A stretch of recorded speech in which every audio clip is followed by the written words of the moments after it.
දීර්ඝ කාලයකට පස්සේ නැවත වතාවක් ත්‍රිමාන වැඩසටහන් ඉදිරිපත් කරන්නට පටන් ගන්න තමයි මේ සූදානම් වෙන්නේ. ඒකට එක හේතුවක් තමයි විශේෂ සිදුවීම් රාශියක් අපේ රට තුල සිද්ධ වෙමින් පවතිනවා. ඉතින් අපි දන්නවා දැන් පහුගිය කාලේ අර දරුවෙකු ලිංගික අපයෝජනයට ලක් කිරීමේ වීඩියෝ බොහොම උණුසුම් මාතෘකාවක් බවට පත් වුණා. හැබැයි දැන් ඒක යට ගිහිල්ලා වෛරසය ඉස්සරහට ඇවිල්ලා COVID-19 වෛරසය. ඉතින් වෛරසයේ දේශපාලනය පිළිබඳව කතා කරන්න මේ සූදානම් වෙන්නේ. ඒ සඳහා අපි තෝරාගත්තේ ජනතා විමුක්ති පෙරමුණේ විමල් රත්නායක මැතිතුමා. ඉතින් ආයිබෝන් කියලා පිළිගන්නවා. අපි දන්නවා දැන් COVID-19 එහෙම නැත්නම් අපි කවුරුත් දන්න විදිහට කොරෝනා වෛරසය චීනයේ එක පළාතක් වැහුවා ඉතාලියට ගියා. ඔහොම ගිහිල්ලා මේක පොඩි වසංගත තත්ත්වයකට පත් වෙමින් ඉන්නවා කියලා ලෝක සෞඛ්‍ය සංවිධානය ප්‍රකාශ කළා දැන්.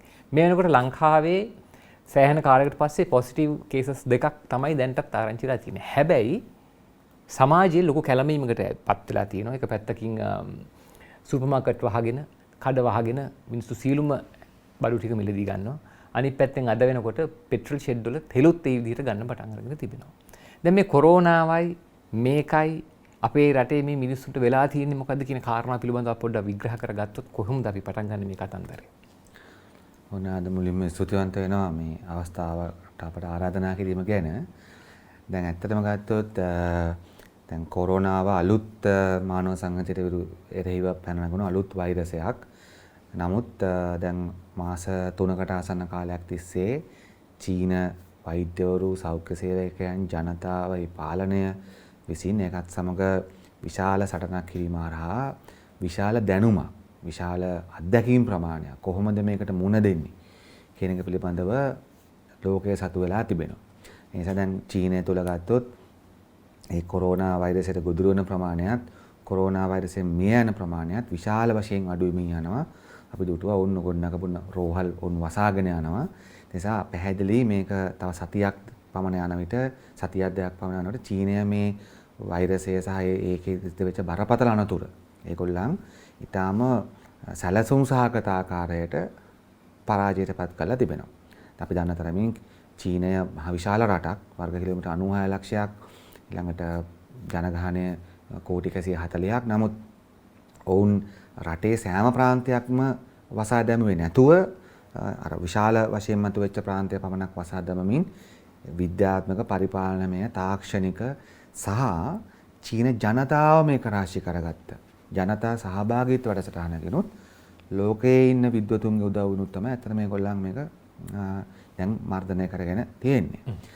එතකොට දැන් අපි ලංකාව ගත්තොත් අපිට මේ සම්බන්ධව මුලින්ම යම් අත්දැකීමක් ලැබුණා. චීන ජාතික කාන්තාවකට වෛරසය වැළඳිලා අය ලංකාවෙන් බෙහෙත් කරලා අය සුව කරලා යවලා තිබෙනවා. නිසා දැන් අපි රටක් වශයෙන් මේකට සූදානම් වෙන්න අපිට සැලකිය යුතු කාලයක් තිබුණා. දැන් ගත්තොත් ජනතාව වුණත් යම් ප්‍රමාණයක් තොරතුරු දන්නවා කොහොමද මේකෙන් වැළකෙන්නේ කියලා ලෙඩෙන්. නමුත් අපි අසාර්ථක වෙලා තියෙනවා. දැන් ඊයේ පෙරේදා ඔය දෙදෙනෙක් රෝගීන් දෙදෙනෙක් සොයා ගැනීමත් එක්ක පාසල් දින 40කට වසා දමලා තියෙනවා. වසංගත රෝග විද්‍යාඥයන්ගෙන් වසංගත රෝගාංශ වලින් වාර්තා කළා හෝ පාසල් සිසුන් එක්කෙනෙක්ටවත් මේක හැදිලා නෙමෙයි. හැදුනට පස්සේ මේක කරන්න කියන එක නෙමෙයි. නමුත් අපි දැක්ක දේ තමයි අපි රටක් වශයෙන්, ආණ්ඩුවක් වශයෙන් ජනතාව මේ කොරෝනා වසංගතයෙන් නෙමෙයි, කොරෝනා වැනි වසංගත හරහා ඇති වෙන අනිකුත් ප්‍රශ්න වලින් බේරෙන්නේ කොහොමද?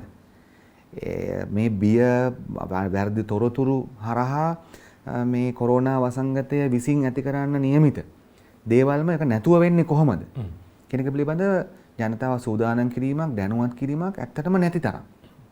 ඒ කියන්නේ අත් සෝදන්න කොරෝනා වෛරස් එක ඇඟේ කොච්චර වෙලාවක් තියෙනවද, ඇඳුම් වල කොච්චර වෙලාවක් තියෙනවද, ඒවා මිනිස්සු දන්නවා.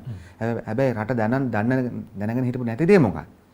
මේ සඳහා මේ වැනි දෙයක් ආවට පස්සේ ඇතිවෙන මේ ප්‍රතික්‍රියා, සමාජයක් වශයෙන් ප්‍රතික්‍රියා කරද්දී ඇතිවෙන දේවල් සම්බන්ධව ආණ්ඩුව ජනතාව සූදානම් කරලා තිබුණේ නැහැ. සම්බන්ධයෙන් උනන්දුවක් ගත්තේ නැහැ. චීනය වගේ රටවල් ඒ සම්බන්ධ කරපු පැහැදිලි හොඳ ප්‍රධාන ක්‍රියාම උදාහරණ ගත්තොත් දැන් චීනය නිශ්චිත වෛද්‍ය කණ්ඩායමක් පත් කරා ඒකට. ඔවුන් තමයි සම්බන්ධ. ඔවුන් දිනපතා වාර්තා සිටුේෂන් රිපෝට් එකක් නිකුත් කළා. මෙන්න මේකයි තාත්තේ. අද ලෝක සෞඛ්‍ය සංවිධානය ගත්තත් දිනපතා COVID-19 සම්බන්ධ ලෝකෙ සම්බන්ධ සිටුේෂන් රිපෝට් එකක් පෙන්නනවා. ඒතරම් බිල්ලොම අවල මිනිස්සු අමාරුවේ දාගෙන මිනිස්සු විහිං අමාරුවේ වැටෙන තත්ත්වයක් ඇති වෙන්නේ. ඉතින් අපි නම් දකින්නේ ඇත්තටම මේකෙන් දැන් පාසල් වසා දමන්න අවශ්‍ය නම් අපි එතන ඒක සූදානම් කරලා අඩු ගන්න දරුවන්ට පවා කොහොමද මේකෙන් ගැලපෙන්නේ? ජනතාව කොහොමද මේ සූදානම් කරන්නේ? එහෙම දෙයක් කරලා කරන්න ආණ්ඩුවට කාලය තිබුණා. මොකද එක දරුවෙක්ටවත් කොරෝනා හැදිලා නැහැ. ඕක ගැන විහිළු කතාවකුත් මම දැක්ක Facebook එකේ දාලා තියෙනවා මේ අන්න ඉස්කෝලේ වහනවන විදිය ටීචර් කෙනෙකුට ගෙදර වැඩක්වත් දී ගන්න වෙලාවක් හම්බුන්නේ නැහැ පටස් ගාලා වැහුවා කියලා. ඉතින් ඒ වගේ මට්ටමකට ගිහිල්ලා තියෙනවා. ඒ කියන්නේ ඔබ කියන්නේ මේ පාසල් එහෙම වහපු එක වැරදිද? ඒක නිකන් ප්‍රිකෝෂන් එකක් වෙන්නේ නැද්ද? ඒ කියන්නේ ඒ தත්ත්වයට යන්න කලින් මේක පොඩ්ඩක් පාලනය කරගන්න එහෙම එකක් ඉදිරියට හිතන්න බැයිද අපිට ඒක? ඔය එහෙම නැහැ. ඇයි රජයේ කාර්යාලය පවත්වාගෙන යන්නේ? ඇයි පෞද්ගලික කර්මාන්තශාලා පවත්වාගෙන යන්නේ? ආයතන මොකද දැන් මොකද මේ දෙමාපියෝනේ දරුවන්ගේ දෙමාපියෝනේ පැස රස්සාවට යන්නේ. දරුවා ගෙදර ඉන්නේ. ඉතින් ඒ නිසා අම්මා කොරෝනා තියෙන තැනකට ගිහිල්ලා රස්සාව කළා ගෙදර ආවට පස්සෙත් හැදෙන්න පුළුවන්. ඉතින් මම පිළිගන්නවා දරුවන් සම්බන්ධ වැඩි අවධානයක් ගත යුතුයි. නමුත් මේවා ගත යුත්තේ සමාජය බිය ගන්න වෙන සමාජයේ තමන්ගේ තියෙන අතේ තියෙන සොච්චම නැති කරගන්න හදිසි අනතුරු කොච්චර වෙලා තියෙනවද? මිනිස්සු කොච්චර කලබල වෙලා තියෙනවද? ඊපස්සේ මිනිස්සුන්ගේ ආර්ථිකය කොච්චර වැටලා තියෙනවද? දැන් පාසල් වැසා දැමීම නිසා කුඩා වෑන් හිමියන්, ත්‍රිවිධ රියදුරන්, පොත් සාප්පු හිමියන් මහ විශාල ප්‍රමාණයකට දැන් දින 40කට මේක වදිනවා. දරුවන්ගේ අධ්‍යාපනික පාඩුව කොච්චරද? ඒ නිසා මම කියන්නේ දැන් අපි පාසල් වසා දැමීම කාට හරි කියන්න පුළුවන් අපෝ දරුවෙක්ට හැදුණා නම් මොනවද කියන්නේ කියලා වගේ අහන්න පුළුවන්. නමුත් මම හිතනවා එවැනි හැඟීම් බර ලෙස වැඩ කරන්න මේ පාලනයක් තිබිය යුත්තේ.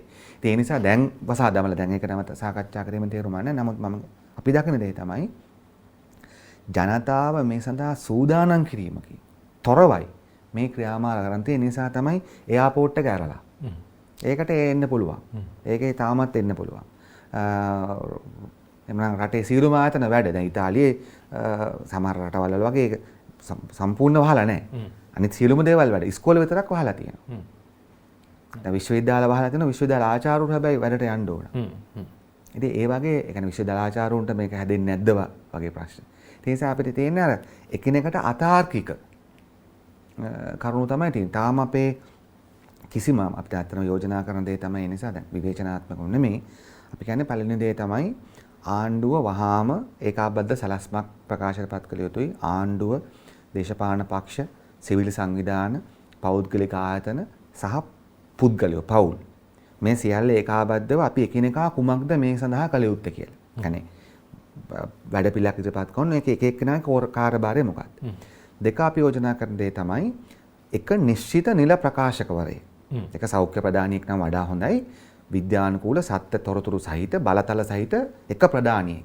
භාෂා තුනෙන්ම මෙන්න මේක තත්ත්වය කියලා දිනපතා කරුණු ඉදිරිපත් කිරීමක් අවශ්‍යයි. ජනමාධ්‍යවල දැන්වත් මිනිස්සු ලෙඩ කරන බඩු විකුණන දැන්වීම නතර කරලා මිනිස්සුන්ට මේ වෛරස් එකෙන් බේරෙන විදිය පමණක් නෙමෙයි වෛරස් එක ගැන එන මේ වැරදි මතවාද, බොරු ප්‍රචාර සහ අනිකුත් කරුණු මත කොහොමද මෙවැනි දෙයකදී මිනිස්සු සමාජයක් වශයෙන් එකට එකතු වෙන්නලා වැඩ කරන්නේ කියන එක පිළිබඳ දැනුවත් කිරීමක් දැඩි ලෙස අවශ්‍යයි. ඊළඟට අපි කියන්නේ හැම පෞද්ගලික රාජ්‍ය ආයතනයකටම දැන් හැම හොස්පිටල් එකකටම මේක චෙක් කරන්න බෑ. අපිට චීනයට වගේ හැම ස්ටේෂන් එකම හැම බස් වලට එකකම මේක පරීක්ෂා කරන්න කෘතිම බුද්ධිය. ඒ අය පාවිච්චි කරලා උපකරණ හඳුනා දෙන්නත් අපිට එකපාර බෑ. නමුත් අපිට කරන්න පුළුවන් දෙයක් තියෙනවා. අපිට හැම ආයතනයකම මේ යම්කිසි කාලයක් යනකම් සෞඛ්‍ය බලධාරීන් කියන තාක්කල් අඩු සරලම දේ නෙමෙයි මේ උෂ්ණත්වය පරීක්ෂා කරන එක. ඒක අපිට අපේ ආයතන වල කරන්න පුළුවන්. ඒ සඳහා අවශ්‍ය උපකරණ නැතිනම් ඒවා ලබා දීම වගේ දේවල් වලට ආණ්ඩුව උදව් කරන්න පුළුවන්. ඉතින් අන්න එවැනි ක්‍රියාමාර්ග ගණනාවක් හඳුන්වා දීමෙන් අපිට මේක සමාජයක් වශයෙන් මේකට මුහුණ දෙන්න හැඩගැසීම තමයි දැන් කරන්න තියෙන්නේ. ඉතින් එහෙම කරලා ආණ්ඩුවට මම විශ්වාස කරන්නේ ඇත්තටම ආණ්ඩුවට මේ පාසල් වහන්න කලින් ඒ කාලේ තිබුණා කියලා. මොකද එක දරුවෙක්වත් කොරෝනා හැදිලා නැහනේ. ආනන්ද විද්‍යාලයේ විදුහල්පතිතුමාට මම මේ දින උදේ කතා කරා. ඇත්තටම එතුමා ඉතා පැහැදිලිව කිව්වා මේ දෙමව්පියෝ අනවශ්‍ය ලෙස කලබලලා තියෙන්නේ. ඒ දරුවාට එහෙම ලෙඩක් හැදිලා නැහැ කියලා. ඒක වෛද්‍ය බලධාරීනුත් දැන් සනාථ කරලා තියෙනවා. ඉතින් එසේ තිබියදී මේ අපි පිළිවෙලක් ඇතුව සැලසුමක් ඇතුව වේගයෙන් කඩිනමින් ජනතාව සූදානම් කරමින් යන්න තිබිච්ච එකක් නොකර අපි ගිහපු එකේ හානියක් තියෙනවා. නමුත් දැන් අපිට කරන්න තියෙන්නේ ඒකට අඬලා වැඩක් නැහැ. අර මම යෝජනා කරපු දේවල් සහ තවත් ලෝකේ පාවිච්චි කරලා තියෙන හොඳම දේවල් පාවිච්චි කරමින් මේකට මුහුණ දෙන්න සමාජයේ සූදානම් කරනවා. යම් හේකින් මේ මොහොතේ රට පාලනය කළේ ජවිපේ නම් කරන්නේ ওই ටික. අනිවාර්යයෙන්ම අපි ඇත්තටම මේ සම්බන්ධව ඉතා සාර්ථකව වැඩ කරපු චීනය රටවල් වල දැන් වෛද්‍යවරුන් ඉතාලියට යනවා. ඉතාලියේ මේ සඳහා ලෝක සෞඛ්‍ය සංවිධානයට විශාල අවබෝධයක් මේ සම්බන්ධව තියෙනවා.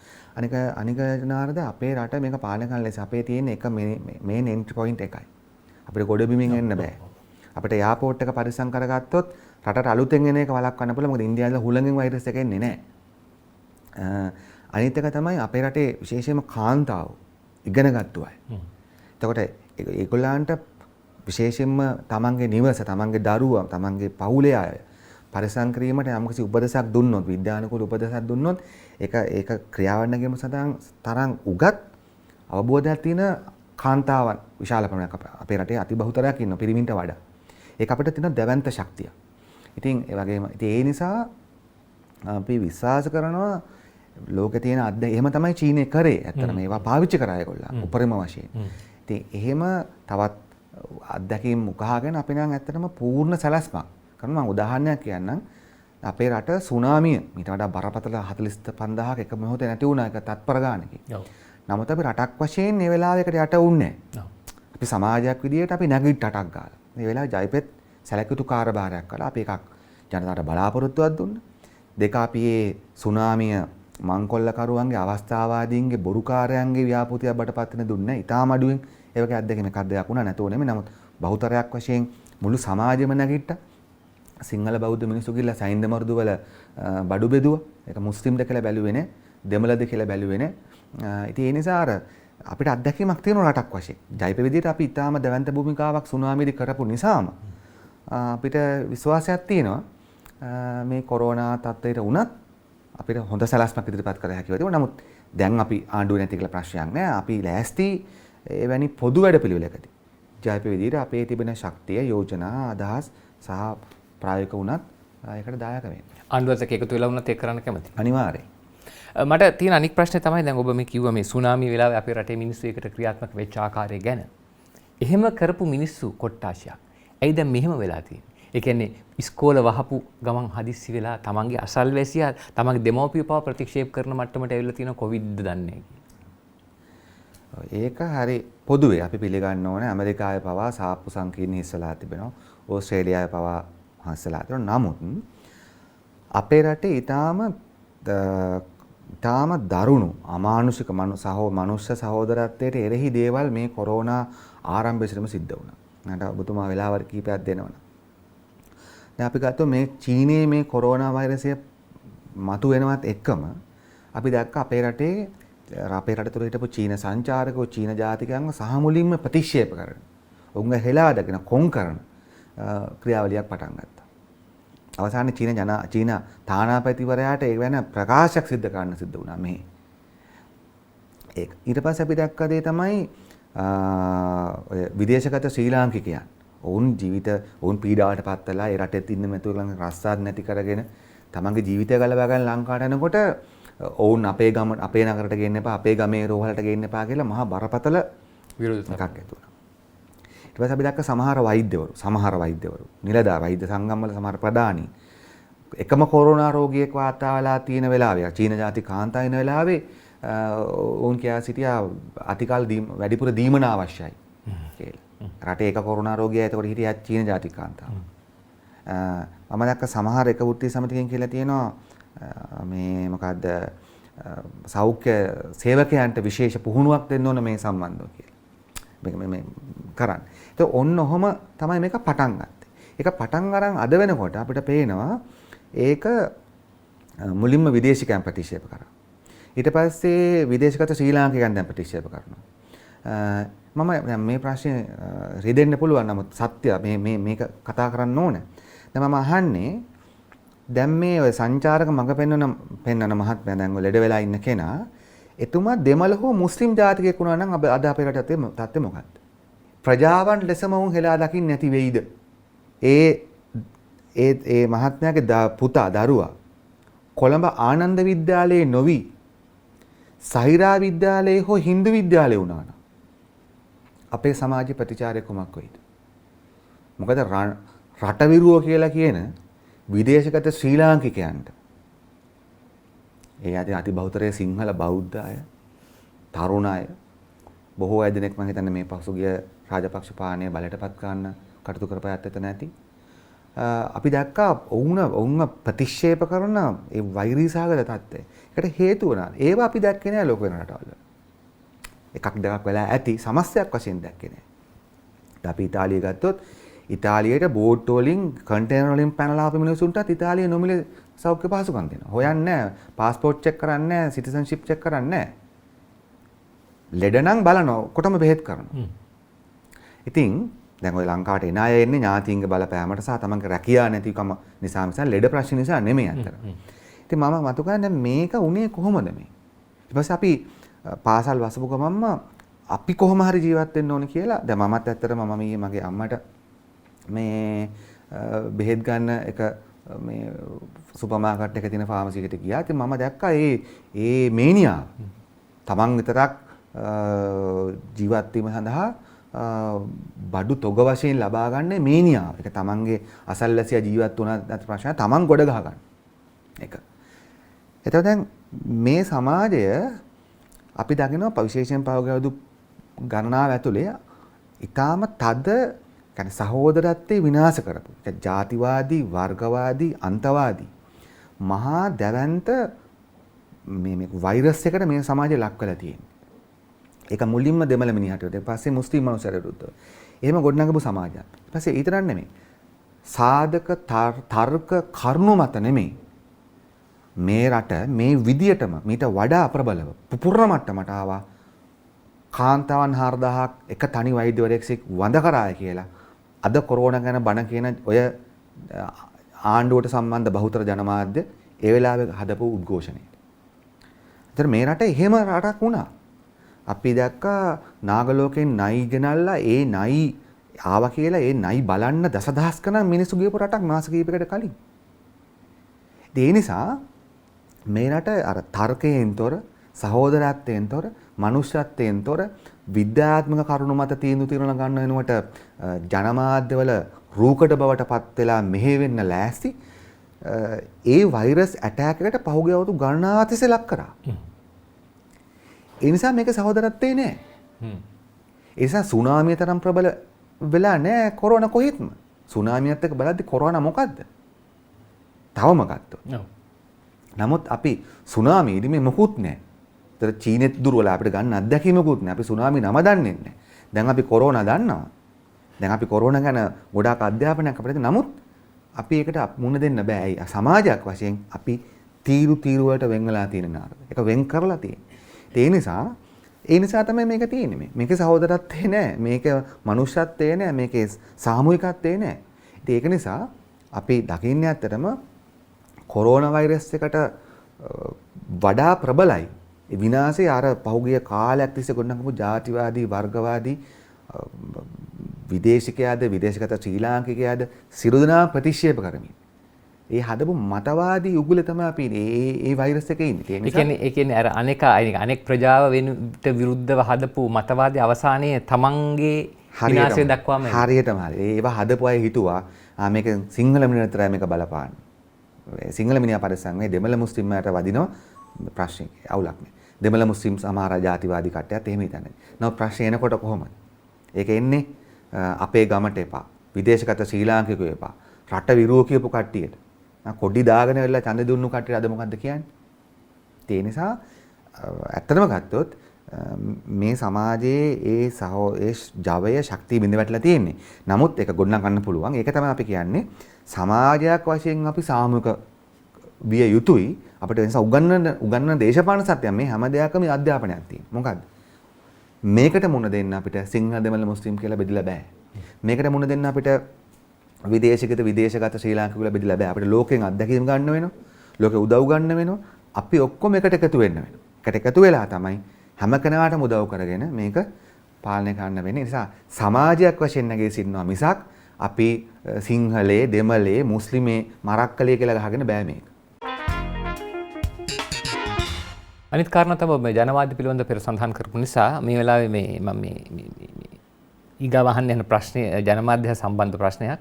දැන් ජනමාධ්‍ය වලින් තමයි අපි දකිනවා සමහර විට අර වෛරසයට ගොදුරු වූ අයගේ ගෙවල් පවා පෙන්නමින් මෙහෙම කරමින් එක එක විදිහට ඕන්න මේ සමාජයට නිරාවරණය කරන්න දරන උත්සාහය මම හිතන්නේ ඒකෙන් කිසි ප්‍රතිඵලයක් කොරෝනා මර්ධනය කරන ලැබෙනවා කියලා. ඉතින් එහෙම කරපු ජනමාධ්‍ය දැන් මේ වෙනකොට ඔවුන් ඒකාබද්ධ මෙහෙයුමක් ආරම්භ කරන්න සූදානම් වෙනවා සත්‍ය තොරතුරු ලබා දීම සඳහා.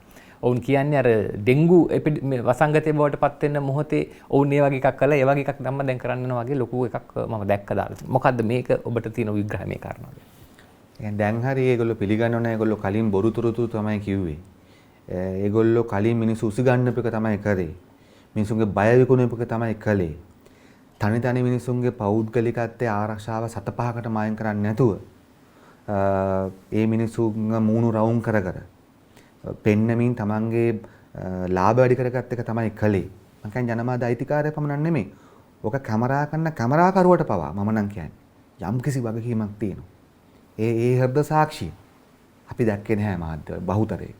ඒ නිසා දැන් හරි සත්‍ය තොරතුරු ලබා දෙන්න ඕන කියලා හිතනවනම් මම කියන්නේ ඒක දෙයක්. මොකද මේ දැනට ලෝකේ පුරාමත් මේක එක හේතුවක්. නමුත් අපේ රටේ විශේෂත්වයක් තියෙනවා. ජනමාධ්‍ය වලින් සහ සමාජ මාධ්‍ය වලින් දෙකම ඒවත් ආයි ප්‍රධාන ජනමාධ්‍ය සමාගම තමයි පාලනය කරන්නේ. ඒ වයින් ඊටාම බරපතල විදියට මේ ජනතාව බිය ගන්නවන ප්‍රවෘත්ති පළ කරනවා. ඒ වගේම අර කියන්නේ මෙහෙමනේ දැන් රෝගියෙක් කියන්නේ පීඩාවට ලක් වෙච්ච කෙනෙක්. ඒතර අපි අපේ රටේ ජනතාව බහුතරයක් විවිධ ආගම් අදහනවා. ඒතර හැම ආගමකම බුදුන් වහන්සේ ගත්තත් ක්‍රිස්තියානි දේශුස් වහන්සේ ගත්තත් ඒගොල්ලන්ගේ විශාල ජීවිතයේ කොටසක් තමයි මේ ගිලනුන්ට අප උපස්ථාන කිරීම. ගිලනුන් ප්‍රතික්ෂේප කරන අපේ ගමට එපා. එහෙම එකක් අපි දන්න කිසිම ආගමක කිසිම සදාචාරයක නැහැ. ඒ නිසා අර ජනමාධ්‍ය වලට පුළුවන් ඇත්තටම ලෝකේ මිනිස්සු කොහොමද මේ පොදු ව්‍යසනවලදී කටයුතු කරේ කියන එක මම හිතන උගන්න නැත්නම් කොරෝනා වලින් වෛද්‍ය විද්‍යාත්මකව සෞඛ්‍ය ආරක්ෂාව හදාගන්නේ කොහොමද කියන එක ගැන මගේ දැනීමේ හැටියට විශාල ප්‍රේක්ෂක අවබෝධයක් තියෙනවා. අඩු ගානේ ඒ ප්‍රධාන කරුණු 8-9 කෙසේ වෙතත් ප්‍රධාන කරුණු 4-5ක්වත් දන්නවා. හැබැයි ඒක තමයි මම ඔතන විරුද්ධාභාෂයයි පාරක් හැදෙන්නේ. එහෙම දන්නවනම් අපේ ගමට එපා කියන්නේ. ඒ කියන්නේ ඔක අත සෝදලා නැත්නම් පොඩි පරිස්සමකින් ටිකක් නේ කරන්න තියෙන්නේ. ඒකෙන් Tamanට ආසාදෙන් වලක් ගන්න පුළුවන්. දැන් HIV හැදුනහම පන්ති ළමයෙක් තියාගන්න නැති මට්ටමේ ඒක අර දැනගෙන සමහර විට එහෙම වෙන්නේ මොකද? ඒ තමයි මම කිව්වේ. ඒ අර කොරෝනා වලට කලින් දැන් ඔය ජනමාධ්‍ය සමහර ජනමාධ්‍ය අදෝය ගන්න තීරණය ගන්න පෙර සිට කාලයක් තිස්සේ කරපු ඒ වර්ගවාදී මනුෂ්‍ය විරෝධී මාධ්‍ය භාවිතයේ ප්‍රතිඵල තමයි. නැත්නම් මේ රට මේ කියන්නේ මේ රටේ සමාජ විවිධ දුර්වලතා අඩුපාඩුකම් මැද්දේ සාමාන්‍යයෙන් අපි අර සුහදශීලී ආගන්තුක සත්කාරයේ තියෙන මනුස්සකම දන රටක් විදිහටනේ ඒක වැඩ කරපු මිනිස්සු කියන්නේ. මනුස්සකම දන රටක් කියලානේ අපි සාමාන්‍යයෙන් ප්‍රසිද්ධ. අපි කියන්නේ එහෙම. ඒවා විශාල වශයෙන් මේ ඊටාම දුෂ්ට අවරගණේ මාධ්‍ය භාවිතාව විසින් විනාශ කරලා තියෙනවා. ඉතින් ඒ නිසා තමයි අර ජනතාව මම නැවත කියන්නේ කොරෝනා වසංගතයේ එන්න කලින් ඒ වසංගතයේ විය හැකිව තිබිච්ච ආර්ථික හානිය සමාජමය හානිය කරන් තියෙන්නේ. ඉතින් මොකද ඇත්තටම අපි මේ තරම් බරපතල ආර්ථික හානියක් කරගත යුතු තිබුණේ නැහැ. මොකද අපේ රටේ කොරෝනා රෝගීන් දෙන්නයි හොයාගෙන තියෙන්නේ. අද ගත්තොත් 1,10,000යි දැන් ලෝකේ. ඒතර සමහර රටවල 7,000 යන තියෙනවා. 400 500 දොලර්. දැන් ඊයේ මේ දවස්වල සීරණේම ගත්තොත් දිනපතා 100 ගණන් එකතු වෙනවා. නමුත් දැන් අපි මේ කරගත්තු ආර්ථික හානිය කරගෙන නැහැ. ඉන්දියාව පවා මම දන්න තරමින් කරගෙන නැහැ. ඉතින් ඒක නිසා මම මේකයි කිව්වේ අර ජනමාධ්‍ය අපේ රටේ ඊටාම සීමිත ප්‍රමාණයක් ජනමාධ්‍ය තියෙන. අනිත් ඇත්තටම ඊටාම ජනතා විරෝධී කට්ටියක් තමයි ඒවා ඉන්නේ. ඒගොල්ලන්ට කැමරා තියෙන බව ඇත්ත. ඒගොල්ලන්ට ඩෙන්ටි කාඩ් තියෙන බව ඇත්ත. ඒගොල්ලෝ ජනමාධ්‍ය නෙමෙයි. ඒවා මනුෂ්‍ය විරෝධී, ප්‍රජාතන්ත්‍ර විරෝධී, සමාජ විරෝධී ආයතන ඇත්තටම. ඒ නිසා ඒගොල්ලන් දැන් සමහරට සමාජයෙන් එන ප්‍රතිචාර නිසා తాවකාලිකව තමන්ගේ නම බේර ගන්න මොන හරි දෙයක් කරන්න උත්සාහ කරනවා නම් මොන හරි හොඳ දෙයක් කරනවා නම් අපි හොඳ දෙයක් අගය කරනවා ඒකට channel power තියෙන නිසා මම හිතන්නේ ඒක බරපතල ව්‍යසනයක් අපේ රටේ. ඔය ඒක තමයි දැන් අපේ සාක්ෂරතාවය අතින් ඉහළ දැනුවත් කරන්න ලේසි ජනතාවක් ඉන්නේ. ඉගෙනගත්ත ගොඩක් පිරිසක් ඉන්නේ. ඒ ඔක්කොම දැනුවත් භාවයක් තියෙනවා. කොහොමද මේ වෛරසයෙන් වැළකෙන්නේ කියන පිළිබඳව මූලික දැනුමක් තියෙනවා. හැබැයි එහෙම වුණාට අනිත් පැත්ත විනාශ වෙන්න බලපාපු හේතු කාරණා පිළිබඳව සඳහන් කළා. එතකොට මේක මේ අපේ රට ඇතුලේ ওই කාරණා අපි කතා බහ කරනකොට දැන් ඇමරිකාව චීනය අතරත් පොඩි ගැටුම් සහගත කියන්නේ ගෝලීය දේශපාලනය තුලත් මේක මාතෘකාවක් වෙලා තියෙනවානේ. දැන් වුහාන් වෛරසය කියලා ඇමරිකාව සමහර විට මේක හඳුන්වන්නේ. ඒකට චීනය විරුද්ධ වෙනවා. ඒ මොකද්ද මේ බල දේශපාලනය මේක මේ ජෛව අවියක්ද මේක?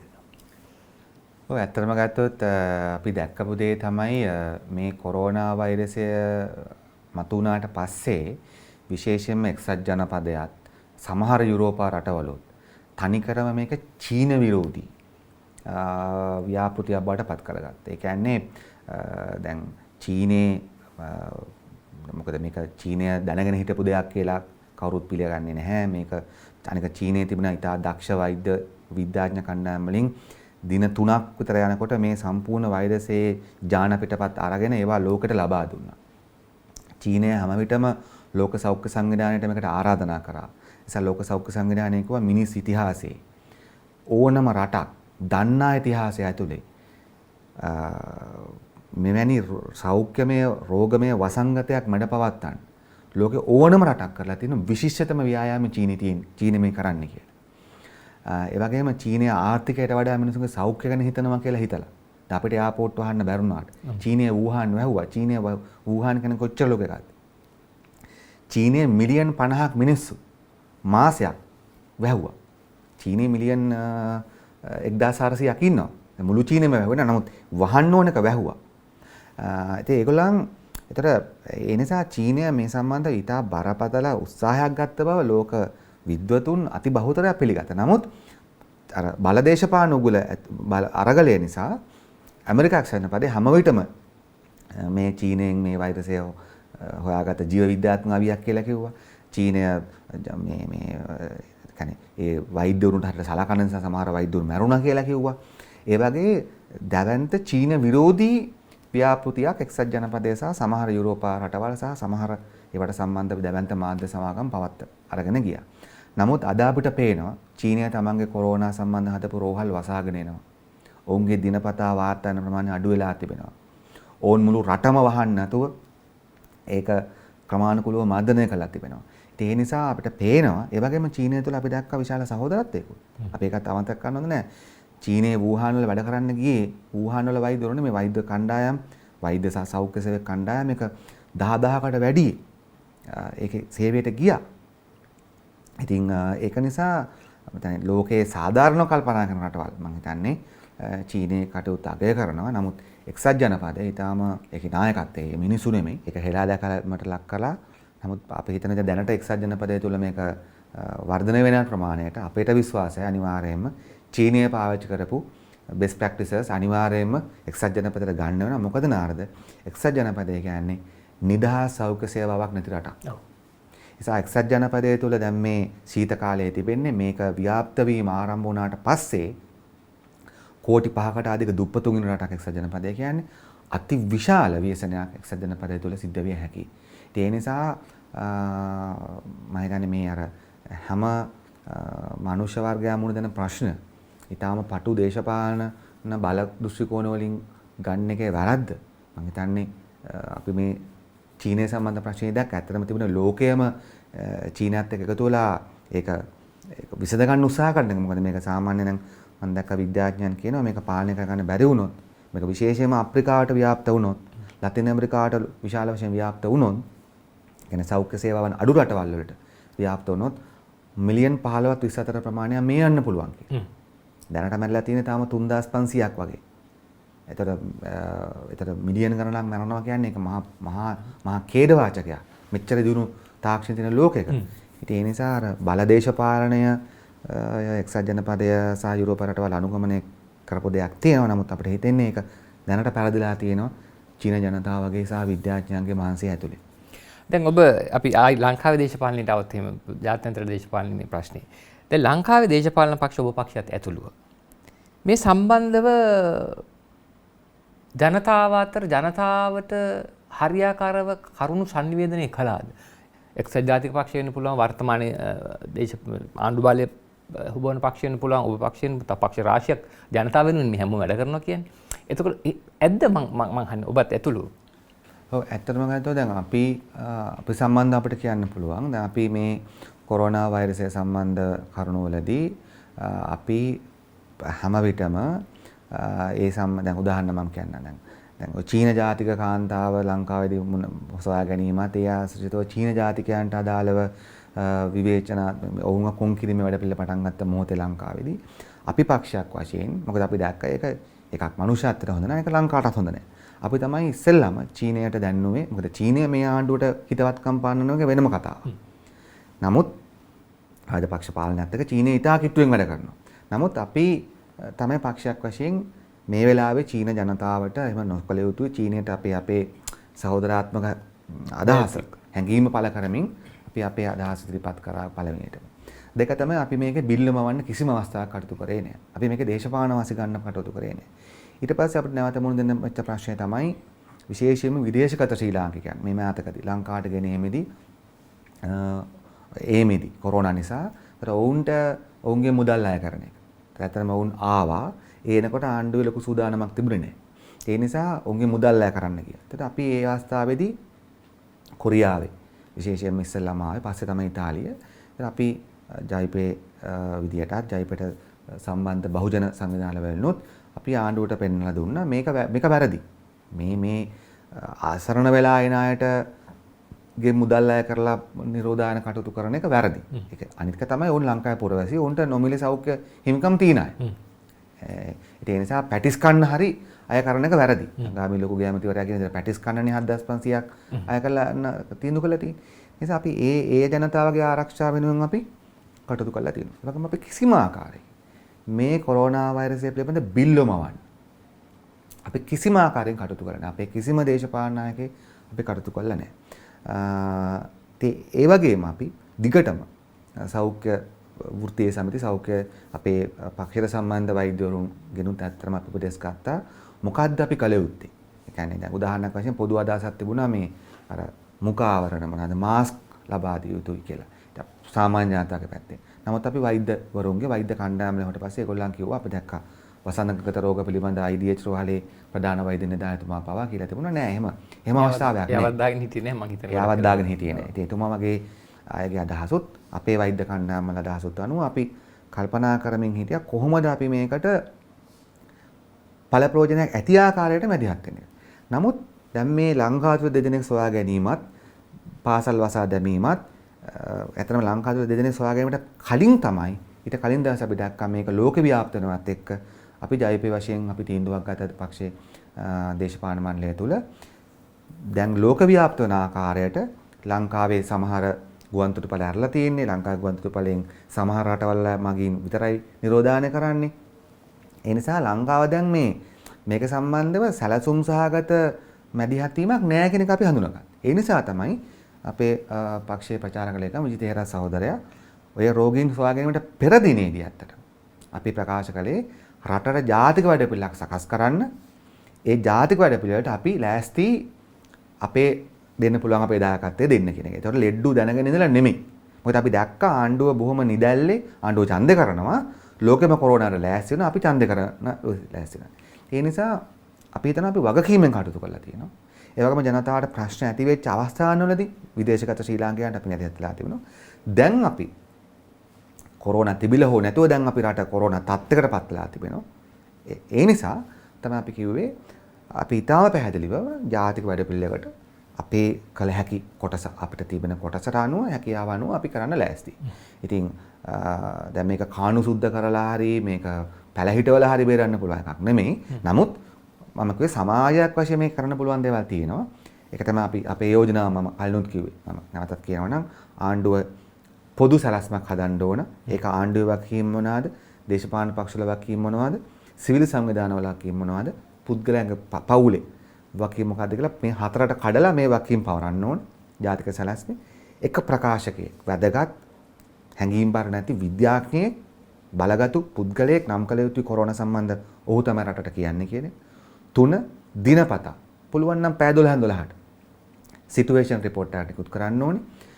ඊළඟට කොරෝනා ලංකාවට එන්න පුළුවන් ප්‍රධානම තැන අපේ දැනට නම් තියෙන ප්‍රධාන වශයෙන්ම ගුවන්තොටුපළ ඒ සම්බන්ධව ආණ්ඩුව අනිවාර්ය වශයෙන්ම මීට වඩා පාලනයකට යා යුතුමයි. මොකද අපි ගෙන්න ගත යුතු නැහැ මේ ලෝකේ.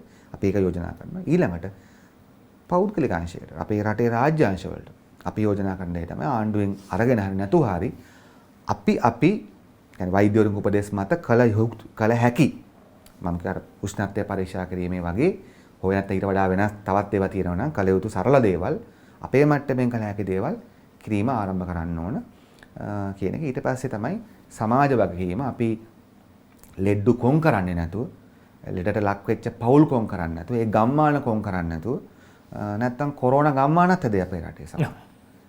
Corona areas හැදේ.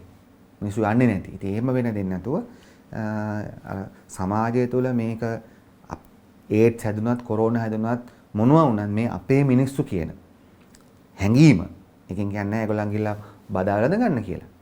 නමුත් ඔවුන්ට අවශ්‍ය කරන සේවාවන් සපයන්න පුළුවන්. දැන් උදාහරණයක් වශයෙන් ඇත්තටම ගත්තොත් දැන් මිනිසුන්ට අවශ්‍ය කරන බඩු බාණ්ඩ අපේ ඥාතිතුන් මත ළඟවා ගන්න පුළුවන් ඒ සමහර රෝගී තත්ත්වවල මිනිස්සු ලක් වුණොත් ඉස්සරහට. ඉතින් ඒ වගේ ක්‍රම මම හිතනවා රාශියක් ලෝක රටවල් යොදාගත්ත ඒවා තියෙනවා කමියුනිටි ලෙවල් එකේ. මම හිතන්නේ ඒවා අපි යෝජනා කරන්න ලෑස්ති. එවැනි හොඳ දේවල් ආණ්ඩුව යෝජනා කරනවා අපිව ක්‍රියාත්මක කරන දායක වෙන ලෑස්ති. ඒක තමයි මම හිතන්නේ අපිට කරන්න පුළුවන් දේ. අපිට යම්කිසි කියන්නේ පක්ෂයක් වශයෙන් අපි යම්කිසි වගකීමකින් හැසිරුණා කියන එක ජාතික සැලැස්මක් රටට අවශ්‍යයි කියන මතය ඇත්තටම යෝජනා කරේ ජයිප්. තාමත් අපි දැකලා නැහැ ජනාධිපතිතුමා ගමතුමාගේ පැත්තෙන් එහෙම යෝජනාවක් කරලා තියෙනවා. ආණ්ඩුවක් වශයෙන් යම් දේවල් දැන් කරන්න උත්සාහ කරාට අනිකුත් සමාජ කණ්ඩායම එක රාශි කරගෙන මේකට මුණ දෙන්න උත්සාහ කරන බව පේන්නේ. එහෙම කරන්න ඕනේ නැහැ. ඒක සාර්ථක කරන්න පුළුවන් නම් ඇත්තටම. ඔව්. ඔව්. එහෙම අවශ්‍ය නැහැ. මිනිස්සු ඔක්කොම කලබල කරගන්න ඕනේ නැහනේ. නමුත් අපිට දැනට පේන විදියට ඊයේ අද තත්ත්වයන් වල පේන දේ තමයි රට බිඳ වැටිලා කොටස් වෙන පොළවල් වහගෙන රට පොඩි අරාජික තත්ත්වයක් ඇතිලා තිබෙනවා. මොකද ඒකයි දකින්න ඒකයි අපි කියන්නේ ආණ්ඩුව වඩා හොඳයි. හැම කෙනාම ඒක රාශී කරගෙන ආණ්ඩුව වැඩි කොටසක් කරන ගමන් අනිත් යාට තමන්ගේ කොටස් පවරන්නේ. ඔව් ඇවිල්ලා මේක ලංකාවට ඇවිල්ලා වසංගත තත්ත්වයකට එනවට වඩා පෙර සූදානම් වීම සහ ජනතාව දැනුවත් කිරීම හරහා ජනතාව එකතු කර ගැනීම හරහා මේ කටයුතු කරන්න පුළුවන් නම් වඩා හොඳයි කියන එක තමයි එතුමා අදහසක් විදිහට දැක්කේ. අනික එක තමයි දැන් මම දැක්කා මේ කැනඩියානු ජන අගමැතිවරයාගේ බිරිඳටත් එතකොට ප්‍රංශීය සංස්කෘතික අගමැතිවරයාටත් තවත් පාර්ලිමේන්තු මං හිතන්නේ මන්ත්‍රීවරු කීප දෙනෙකුටත් මේ කොරෝනා වෛරසය ආසාදනය වෙලා තියෙනවා කියලා මම දැක්කා මේ පළ කරලා තියෙනවා. ඉතින් ඒ කියන්නේ මේකේ මේක ආසාදනය වීම කෙනෙකු ප්‍රතික්ෂේප කිරීම හෝ ඈතින් තැබීම හෝ බේරෙන්න අපිට පුළුවන් කියන එක විශ්වාස කරන්න බෑ. මොකද ඕන් සියලුම ආරක්ෂාවන් සහිතව ඉන්න අය වරප්‍රද සහිතව ඉන්න අය. හැබැයි එතනටත් ඒක යන්න පුළුවන් නම් අපි අර කිව්වා වගේ කොම් කරලා ගම් වහලා එහෙම කළාට මේකෙන් බේරෙන්න පුළුවන් කියලා හිතන්න බෑ. ඒක සඳහා අවශ්‍ය අපි මොනවද කියන්නේ අර ප්‍රිකෝෂන්ස් ගන්න ඕනේ. අපි පූර්ව සූදානම් වීම සිද්ධ කරන්න ඕනේ. ඒ හරහා විතරයි අපිට මේක ජනතාව එකතු වීම හරහා විතරයි මේ වගේ දෙයක් එන එක සහ ඒ වසංගතයක් බවට පත්වීමෙන් වළක්වා ගන්නට හැකියාව ලැබෙන්නේ. කසාකච්ඡා අවසන් කරන හදන තව මොනවා හරි විශේෂ දේවල් තියෙනවද? ටික කරුණක් ගන්න තියෙනවා නාර්ද. ඒක තමයි දැන් විශේෂයෙන් මේ රෝගය වැළඳෙන්න ඕන කෙනෙක්ට පුළුවන් වුණාට මේ රෝගයේ මිය යාමේ ප්‍රතිශතය 18%ක් විතරම තියෙන්නේ අවුරුදු 65ට විතර වැඩි හිටියන්ට. ඉතින් ඒ නිසා දැන් ශ්වසන ආබාධ සහිත වැඩිහිටියන් අපේ රටේ විශාල වශයෙන් ඉන්නවා. ඉතින් ඒක නිසා දැන් ඔවුන්ට අවශ්‍ය විවිධ සමාජාතික මට්ටම් වල ඉන්නේ. ඉතින් ඒ නිසා ඔවුන්ට අවශ්‍ය කරන ප්‍රතිකාර, ඔවුන්ට අවශ්‍ය කරන සමහර රැකවරණය, තමයි ලෙඩ හැදිලා නැති වෙන්න පුළුවන්. නමුත් හැදෙන්න පුළුවන්. දැන් ඒ රැකවරණය ලබා දීම ඇත්තටම බොහෝ දුරට කරන්න වෙන්නේ පෞල් මට්ටමින් දැනට. ඉතින් අන්න එතෙන්දී ඇත්තටම ආණ්ඩුවට අදාළ නිලධාරීන් ගම් මට්ටමේ ඉන්නවා විශාල ප්‍රමාණයක් අඩුම 4 දෙනෙක් ඉන්නවා. ඒ නිසා එවැනි පවුල් හඳුනාගෙන මොකද දැන් උදාහරණයක් වශයෙන් ගත්තොත් ඒ ලෙඩෙක්ට අවශ්‍ය කරන සාමාන්‍ය කොරෝනා නෙමෙයි සාමාන්‍ය ශ්වසන ආබාධයක් තියෙන්න පුළුවන් වැඩිහිටියෙක්ට. නමුත් ඊට දාලා කරන සාහතුව බොහෝ විට කරන්නේ ගෙදර ඉන්න කාන්තාව නැත්නම් දුව නැත්නම් මිනිපිරිය නැත්නම් මේ පවුලේ එහෙම බිරිඳ. ඉතින් මොකද ලෝකේ පුරාම මේක තියෙන එක ප්‍රශ්නයක්. චීනේ පවා මේ ප්‍රශ්නය ආවා. වැඩිහිටියා නැක බලාගන්නේ කාන්තාව. හැබැයි ආ රස්සාවට යන්න ඕනේ. එතකොට ආර්යාගේ තත්ත්වය වර්ධනය වෙනවා. මොකද හැම කෙනාම ස්පිතාල වලට ගෙනියන්න බෑ නාද. ඔව්. කොරෝනා තිබුණොත් යන්න වෙනවා. නමුත් පරිස්සම් වෙන ඔක්කොම ස්පිතාල වලට යන්න බෑ රෝහල් වලට.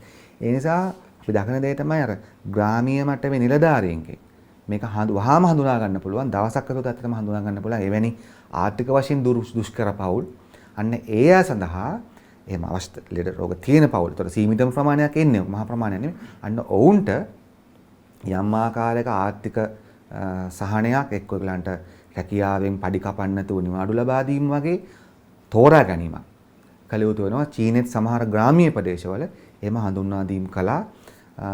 ඉතින් ඒ නිසා අපි දකින දේ තමයි අර මේකට මුහුණ දෙන්න අවශ්‍ය කරන ආර්ථික ශක්තිය නැති කැනඩාවේ අගමැතිතුමාගේ බිරිඳ වගේ අයට විශේෂ ශක්තිය තියෙනවා. නමුත් එසේ නැති අය කැනඩාවෙත් ඉන්නවා. අන්න එවැනි අයට අපේ රටේ ඉන්න පුළුවන්. ඒ අයට යම්කිසි ශක්තියක් දිය යුතුයි. ඒ වගේම කොරෝනා සම්බන්ධ ප්‍රවෘත්ති වාර්තාකරණය. කොරෝනා සම්බන්ධ ප්‍රධාන ජනමාධ්‍ය වාර්තාකරණය.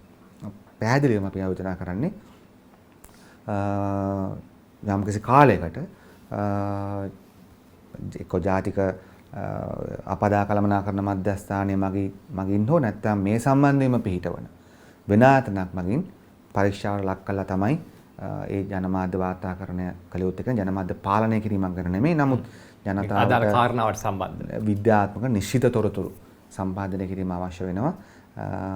ඉතින් ඒ වගේ යෝජනා කීපයක් තමයි අපිට තියෙන්නේ. මම හිතනවා ඇත්තටම වඩා හොඳයි චීනයේ මේ සටන ජයග්‍රහණය කරපු වෛද්‍යවරු සහ නිලධාරීන් කණ්ඩායමක් කීප දෙනෙක් ලංකාවට ගෙන්නගෙන ඔවුන්ගෙනුත් ගත හැකි උපදෙස් අරගන්න එක. මොකද ඔවුන් චීනයේ ග්‍රාමීය ප්‍රදේශවල මේක කළමනාකරණය කරන්න යොදාගත්ත ක්‍රියාමාර්ග අපේ රටට ගැලපෙන්න පුළුවන්. ඩෙන්මාර්ක් වලින් ඉතාලියෙන් අත්දැකීම් ගන්නවට වඩා අපිට චීනයේ ග්‍රාමීය ප්‍රදේශවල මේක පාලනය කරන්න ගත්තු අත්දැකීම් ප්‍රයෝජනවත් වෙන්න. ඔව් මොකද ගොඩක් අයට පොඩි සමානකමක් තියෙන සංස්කෘතිකමය වශයෙන් පොඩි සමානකමක් තියෙන නිසා මේ මොඩල් එක මෙහෙට ගෙනාවොත් මම හිතන්නේ පොඩි වෙනස්කම් සහිතව සාර්ථකව ක්‍රියාත්මක කරන්න පුළුවන් වෙයි. ඉතින් හැබැයි ඒ සඳහා අපි පොඩ්ඩක් විවෘත විය යුතුයි. විවෘතව ඒව ලබා ගැනීමට අපි කැමති වෙන්න ඕනේ රටක් විදිහට. ඉතින් ඔන්නෝම තමයි මේ කොරෝනාවේ වෙනත වෛරසයේ දේශපාලනය පිළිබඳව තමයි අපි අද දවසේ කතා බහ කළේ.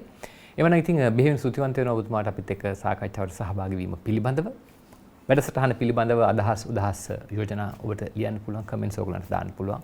ඉදිරියේදී අපි ඒවත් නැවත වතාවක් සලකා බලන්න. බොහොම ස්තුතියි.